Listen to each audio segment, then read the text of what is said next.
Voilà un domaine qui fait encore parler de lui, le foncier congolais. Et ici, nous voulons scruter la lancinante question des expropriations pour cause d'utilité publique. Cette disposition est sous-tendue par la loi numéro 11-2004 du 26 mars 2004 portant procédure d'expropriation pour cause d'utilité publique. Dès son article 1er du titre 1 des dispositions générales, il est stipulé noir sur blanc ce qui suit. Je cite, « L'expropriation est une procédure qui permet à la puissance publique d'obtenir sous forme de cession forcée à son profit de tout ou partie d'un bien immobilier en vue de la réalisation d'un objectif d'utilité publique et moyennant le paiement d'une indemnité juste et préalable. » Cet article est bien clair, propre à éviter tous les bruits et grincements de dents qu'on entend dans toute la République autour des expropriations. L'État, personne morale, représentée dans l'article comme étant la puissance publique, ne doit pas, dans cette procédure publique légale,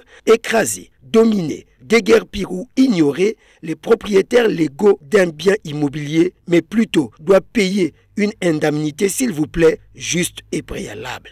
Deux maîtres mots mentionnés expressément par le législateur afin que les commis de l'État ne fassent pas ce qu'ils veulent comme ils veulent, ce qui arrive d'ailleurs si souvent. Des procédures d'expropriation qui commencent si souvent par des menaces de déguerpissement des paisibles populations privées que trop souvent de leurs droits de jouissance de leur propriété immobilière.